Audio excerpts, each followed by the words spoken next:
Hey guys, I'm gonna do a quick review, kind of like a little overview about Upland, real quick.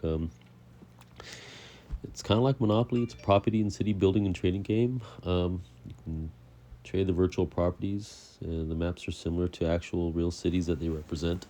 They kind of use the Google Map API on that. The blockchain it uses is EOS. It uses three platforms, so you can use it on Android, iOS, and web browser. It's a strategy game, considering it has many statistics. It pretty much simulates the realty, and it's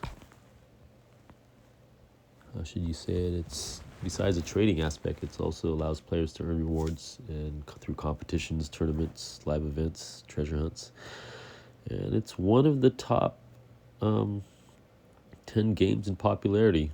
It's ranked number 5 on DAP Radar. And unlike the other metaverses you see around there, don't be fooled that this one just looks like some Monopoly game. It's in layer 1, so they're literally just selling off the grid map. So if you think of it like that, you want to play on a certain land. Well, everything on there is owned and built by someone before it gets played on. So that's kind of where the resemblance to Monopoly looks like. But imagine shrinking down to little, Honey, I Shrunk the Kids and playing paintball on your Monopoly board. So just imagine like that kind of. At least that's what I have in my head, and that's exactly what I believe it's. It resembles Monopoly, but it's on a much grander scale. Um, you can buy new properties from the bank in Upland. The process is called minting, because it's a or directly from other players. Like Monopoly, you can collect rent in the as UPX tokens, and you make money also when you visit other people's properties or they visit you. There is no dice. Instead, you'll need to move points and pay a visit fee. More, I'll talk about more about that later. Like most play to earn games, one of the primary goals will be to make money. So you'll be able to accumulate wealth by trading properties, ensuring a constant flow of UPX from rent. The properties on Upland are tradable on the marketplace for both USD and UPX. So if you want to sell your, I mean, the KYC is know your customer client. That is implemented here, thus due to eliminate fraud or money laundering. But like art, if I want to buy a piece of art from you for $1 million, it's now worth $1 million, at least to me, right? Anyways, that's the only way to really cash out on the game, is to sell your NFTs, which you can do. You can sell them on any other third-party open market, and transfer it in your wallet, whatever. Buying and selling property, they come in different colors. So you got like, they have collections, of course, and the collections will boost above the 14.7, or is it 14.3? It changes all the time. But there's about 5 different types of properties. There's the unminted property, which turns fluorescent green when your block explorer is near it, which alerts you to say, hey, I can be minted. There's the dark blue properties, there's the light blue properties, and the dark green properties. Dark green properties are owned and for sale. Dark blue is yours. So if you see a dark blue, that's yours. If you see a light blue, that is just owned, neither for sale or mintable. So you're unable to buy. But you're able to send offers. You can always send an offer in this game. Be like, look, I'll give you 50,000 UPX for this, or I'll give you this for that. I hope in the future you'll be able to do more of that stuff. Even more freely. But unminted properties have never had an owner, and buying unminted properties in Upland is like buying unowned property from the bank in Monopoly. You get a good price, but you have to be lucky to land on it in Upland. I mean, during a city release, I mean, just imagine it's Oklahoma and everyone has a stake in their hand. More than just a stake. They got like 5 stakes in there, 15 stakes. Depends on how big these guys are. And they're going out. And here's one of the strategies that we do use is that wait till one person makes it across into the unknown territory and mints. And then everyone goes to that one spot. And, then you jump off from there. But by that point, you get like 30 guys coming in one area. It can get quite overwhelming. And I'll just say this, I never get the primo spots. There's always someone that gets there first, and then it's gone within minutes. The more easier way to, and more expensive way is to purchase minted properties from the players on the market. But your annual profit is calculated from the mint price and not from what you paid for the property. So, like San Francisco, I traded for a property worth 60,000 UPIX for a property worth 10,000 UPIX, and in that I gained 60,000 as my net worth. So it's almost like I can sell the property for less, but it will always give me its minted annual profit. You can sell it, like I said, for UPIX or USD. In order to sell USD, you have to KYC. So, gotta give all your information. They're not going to have any property fraud going through here, because you can easily say, hey, buy my property for $1 million, and then I'd give you the $1 million, and then you give me something illegal, some stolen goods or something.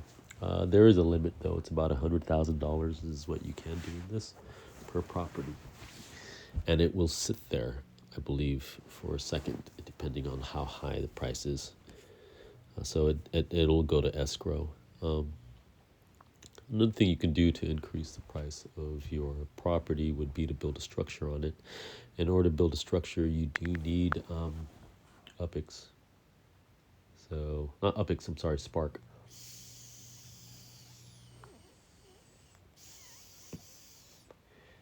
So,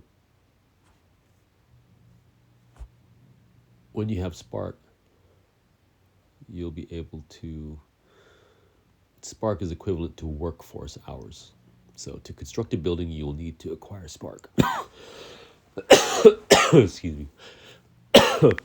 You can obtain it by treasure hunts, special events. Sometimes they'll give it to you. Right now, I have a lot of my Spark bent on building all the NFL football stadiums throughout the country. And when I do that, Upland will take an annual count of who once a month or once whatever, depending, once a week.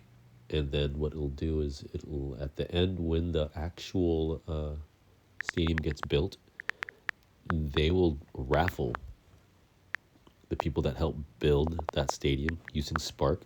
And it doesn't matter if it's 0.01 or 1 or 3, depends. I mean, some people put a lot more Spark because they really want that stadium built. In Los Angeles, they wanted to build a stadium before the Super Bowl. So when that happened, everyone, didn't matter if you were a fan or not, like, the whole project was to build the stadium before the Super Bowl. And we were able to do it because we had the whole community chipped in and built it. I can only imagine if they put the NBA legits in here. I mean, right now we have football and we have NFL legits. So these are prime, and their stadiums are being built. So you can imagine in a 3D layer 2 environment that these stadiums can hold events just like those Facebook Metaverse concerts or whatever. I mean, as cool as that is, it's still owned by Facebook. This community had about like 50 billion UPIX minted, and because of that, it's a pool of money, and it's about 100 billion was minted and divided between two pools. One pool is used to fund and develop the platform, and the other is to sustain the Upland economy. But you got to think about most of that pool goes to the community to sustain the economy, and a small percentage of that actually goes to the actual developers. So right now, in itself, you can think that not only does it have like funding, but the economy itself has brought in like close to like $18 million. So if you think that maybe I don't know how much percentage it is, I should look that up. But if you look at a percentage of the 18 million goes to developing, hey, we're essentially paying these guys a couple $1 million, to keep this thing going. But since the actual community owns the game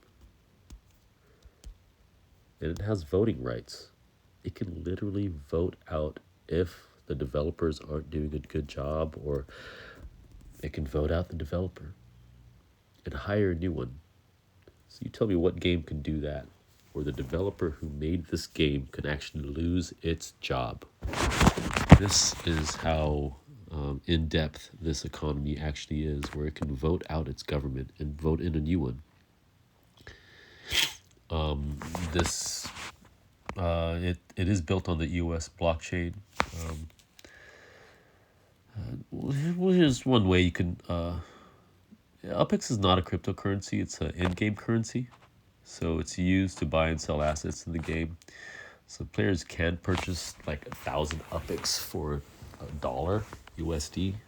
However, you can't sell UpX outside the Upland ecosystem on exchanges for other cryptocurrencies and USD. This is actually a good thing because then you don't have to deal with the SEC.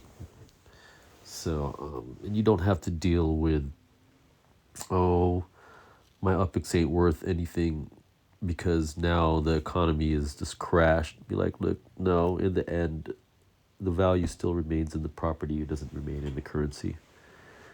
So that's what it is that, but you can cash out by purchasing purchasing property with their UpX and then selling it for cash. You can do that. Of course, you can just start collecting NFTs like these Porto football jerseys. I got one of these too, Diego Costa. I'm not really a collector of them, but then when I do see something I want, maybe someone will want it. You gotta like do this like 3 or 4 times and then mint them and put them together, kind of like the way you do all those, NFT projects that are out there. How to earn UpX and USD in Upland. Property in Upland earns about 14.7% base yield on the mint price. You can complete a collection and receive a boost on top of the base yield, and you'll get an additional like UpX bonus if you complete the collection. You'll just get it once. But that was one of the things that people used to do before. They used to take it out, buy another one, put it back in, get a new collection. They would make money that way. So there was a lot of fake UpX generated. I wouldn't say fake, but it's cheating, But at the same, because you got to remember, there's a limited amount of UpX that was minted. So anytime you're doing like those kind of things that mess up the economy, it really it hurts. So a lot of those guys got put in jail. Yeah, the jail's in San Francisco, Alcatraz. So you pretty much get held down for no movement and punished. I don't know. I've never been put in jail. Use Spark to add assets to the property and increase its value. And Spark is more valuable than currency, I'll tell you that, because nothing can get done without Spark. Nothing can get built. The store that I'm going to right now, the stadium I'm going to right now, even though it's sponsored by, the Porto and even by NFL, any of those things, even if the NFL moves in, they are given a certain amount of Spark. They're given the land is given to them, but in order for them to finish a project, they need the help of the community. So you can't come in as a whale. I mean, you can come in and spend hell of money, but that doesn't mean anything if you can't sell your properties, or if no one wants to buy them. I mean, think this also: the higher priced properties probably only get, looked at by people who have money, and if the bigger this game gets, the more money it will be. You can rent out your Spark. Internally, it's not ready, but externally, you can go on the Spark Exchange. A lot of these things are built by the users, so it's open source. Data's open. You pretty much can build anything on top of this and coincide with the information that's on here. Strictly because it's an NFT, I mean, you own it. You can do all kinds of things with it. You own it. You can participate in treasure hunts, collect all the legits, and do any challenges. So as of right now, I guess you could say when I started, I didn't really know what to do, so I just bought property, some treasure hunting, but then I ran out of UPIX, and I didn't know what the hell I was doing. And I didn't appreciate, most prizes are like under 200 UPIX, so it's not really that much. Then I found out later there's specific ways and strategies of treasure hunting, but you need to have a lot of properties spread out throughout the city. Most people, I believe, are experiencing, looking at Facebook and Play Store reviews, you can tell there's a bunch of frustrated people. The key, though, is to be knowledgeable and have a strategy and some patience. So this is definitely a patience game. My advice is to use tools like Upland to search for unminted properties. Make sure you look for properties under the Fair State Act. If you're new, make sure you get those. Send your Block Explorer for the purchase. New cities with unminted properties are being released often and are worth the wait and travel expenses. Just find cities you can reach by train and only use the plane if there's no other choice. Plane tickets are, they get 1,400, 4,000 UPIX, which is $1.50 to $4. Just it's kind of dumb, right? But that makes time is money. It slows you down, makes you think about things a little more before you do it. Try to complete the easier collections first, like throwing 3 properties in one city or having the whole street. Don't forget to get your bonus. And I guess check it out. I mean, if you spend money on Candy Crush, you ain't getting your return. If you spend money on your Pokemon, you ain't getting your return. I've looked through a few of these places, and advancing this, game can take months unless you're willing to purchase some UPIX. Well, once you minted and bought your properties, there's just not enough action to keep you entertained while you just wait. You know what I mean? So treasure hunting is probably not enough. It's more fun to just interact with the map, go to UPIX land, keep up with the news and events, because this is in beta. It's still working out. This is a layer 1 project. So, all right, guys. Till the next video. Thanks for watching. Like, subscribe.